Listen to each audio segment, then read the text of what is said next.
I think owner Christopher Ilitch deserves blame for what has happened to the Tigers. And here's why. I don't think he's very involved in what is required to win championships. Is he involved in the Tigers organization? Of course. But is he like Mets owner Steve Cohen, Yankees owner Hal Steinbrenner, Red Sox owner John Henry, Phillies owner John Middleton? Christopher Ilitch is not like those guys at all. If he were like them, the Tigers would have had Alex Bregman. They would have had Carlos Correa, not Javier Baez. They would have had George Springer, not Robbie Grossman. Like Christopher Ilitch wants a sustainable winning team, but does he want a championship? I don't think Chris Illitch is cheap. I'm not calling him cheap. I just think he cares about winning seasons more than championship seasons. And that's the biggest difference from when his late father, Mike Ilitch, was the owner of the Tigers. Like, do you think Chris Illitch was involved in the Alex Bregman negotiations? He wasn't. That was Scott Harris doing those negotiations. But on the night that Alex Bregman signs with the Red Sox, instead of the Tigers, you have a photo of Red Sox owner John Henry smoking a victory cigar that surfaced on his wife's Instagram story. Where is Chris Illitch smoking his victory cigar after signing Alex Bregman? And the Tigers right now, in this moment, are missing a leader in the clubhouse. Matt Vierling, Jake Rogers, those are good guys. They're glue guys. But they are not the kind of players who are going to drag you through the depths of hell into the postseason. The Tigers right now, like, they're in the baseball version of hell. Like, this has just been brutal, what they're going through. And they need someone to carry them out, and that someone is Alex Bregman, and he plays for the Boston Red Sox. Their leader was right in front of them this offseason in Alex Bregman, one of the best leaders in baseball, according to players and coaches.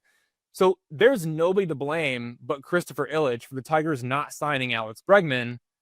That's why I think Christopher Ilitch is the person who deserves the most blame for what has happened to the Tigers. The Tigers offered 6 years, $171.5 million to Alex Bregman with an opt-out clause after the 2026 season. Alex Bregman chose the offer from the Red Sox instead. But, and this is important, people, Alex Bregman sent 2 counter offers to the Tigers. Alex Bregman, represented by agent Scott Boras, sent 2 counter offers to the Tigers. 7 years, $200 million. 6 years, $185 million with an opt-out after the 2025 season. All the Tigers had to do was say yes. The fact that the Tigers said no to those offers from Bregman's camp, that falls on Chris Illitch. Because my opinion is, if Chris Illitch wanted a championship, he would have gotten involved in those negotiations and accepted one of the 2 offers that Bregman proposed to the Tigers. Because that's exactly what Red Sox owner John Henry did, and he wants a championship. Next on my list is President of Baseball Operations Scott Harris. I'm not going to dig too deep into the Scott Harris trade history, which includes these additions: Justin Henry Malloy, Matt Vierling, Nick Maton, Donnie Sands, Hao-Yu Lee, Liam Hicks, Tyler Owens, Chase Lee, Joseph Montalvo, Thyron Lorenzo, Trey Sweeney, Eric Silva, Chris Paddock, Randy Dobnik, Rafael Montero, Paul Sewald, Charlie Morton, Kyle Finnegan. What I am going to do is talk about the 2025 trade deadline, where Scott Harris made the Tigers a worse team. He prides himself on pitching and defense, but he made the starting pitching worse at the trade deadline, failed to do enough to improve the bullpen. I mean, it was September 21st, and Tanner Rainey was pitching in a big league game for you. And then Scott Harris completely neglected to give the offense the boost that it needed. On July 31st, the Tigers acquired these 7 pitchers: Chris Paddock, Charlie Morton, Kyle Finnegan, Rafael Montero, Paul Sewald, Cody Hoyer, Randy Dobnak. Chris Paddock, 6.12 ERA, including a 5.40 ERA in 6 starts before the Tigers moved him to the bullpen. Charlie Morton, 7.09 ERA in 9 starts, designated for assignment. Kyle Finnegan, 0.59 ERA in 15 1/3 innings, but he suffered an injury after being used more in August than any other month in his 6-year MLB career because he had to save the bullpen. Thankfully, he is healthy again. Rafael Montero, 3.10 ERA in 20 1/3 innings, with 12 walks compared to just 18 strikeouts. Paul Sewald, 2 runs in his first 1 2/3 innings after returning from a right shoulder injury. His stuff looks terrible. We'll see if he's even on the postseason roster if the Tigers get there. Cody Hoyer, 5.40 ERA in 3 1/3 innings, already released. Randy Dobnak, 3.79 ERA in 38 innings for AAA Toledo, but the Tigers called up Tanner Rainey over him, which tells you everything you need to know about Randy Dobnak. Not a lot to be happy about there. Like, aside from Kyle Finnegan and some good luck from Rafael Montero. But when Scott Harris traded for Chris Paddock and Charlie Morton, he made the Tigers starting rotation worse. And by doing that, he made the pitching worse. But what did he expect? Chris Paddock had a 4.95 ERA before joining the Tigers. Charlie Morton had a 5.42 ERA before joining the Tigers. The fact that the Tigers were the best team in the American League with some of the best odds to win the World Series and Scott Harris made the team worse at the trade deadline, I think that's something that will stay on his resume forever unless the Tigers claw their way out of this and make a deep run in the 2025 postseason. And then he just didn't do enough to help the bullpen. It's been a tryout camp for the past 3 months. Carlos Hernandez, Bailey Horn, Luke Jackson, Cody Hoyer, Drew Summers, Jose Urquidy, Jeff Hartlib, Alex Lang, Paul Sewald. And that's after the Tigers tried Chase Lee, John Brebbia, Dietrich Enns, Dylan Smith, Matt Gage, Kenta Maeda.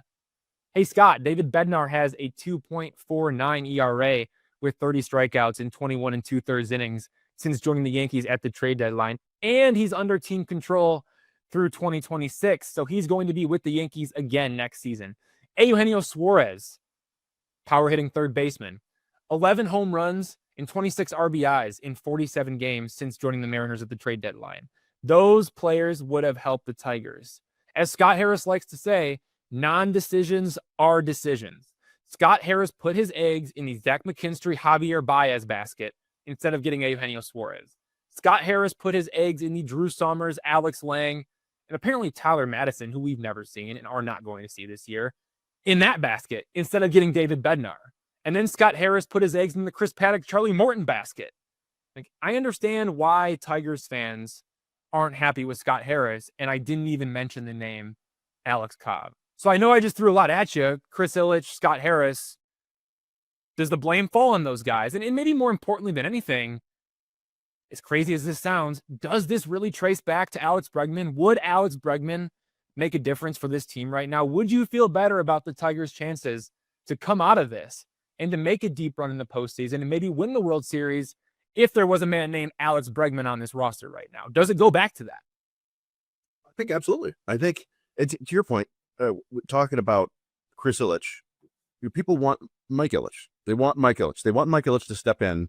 They want Chris Illitch to be Mike Ilitch and say, because if you leave Scott Harris to his own devices, he's going to try to make the best decision he can. And what he doesn't want to do is hamstring himself 5-6 years down the road with an aging player with a big contract. What you want is the owner to say, don't worry about it. You make that deal. I'll take care of that. I won't blame you down the road when he's not good. Chris Illitch, I'm not in those conversations. Maybe Chris Illitch did. And Scott Harris said, no. We want to make the smart move. I don't know. But he's the owner, right? What he says goes. If he said, I don't care, go get Alex Bregman, I think Scott Harris would have done it, right? You don't want to displease your boss. So I think it starts there. You've got a third baseman all year long, a leader, like you said, that makes a huge difference. I think, in the moves, it's the track record with those trades at the deadline. They speak for themselves, right? I've seen some other people talk about, like, hey, look at the guys that they let go, like Dietrich Enns, PJ Poulin, Matt Gage. All these guys have been doing well at other teams.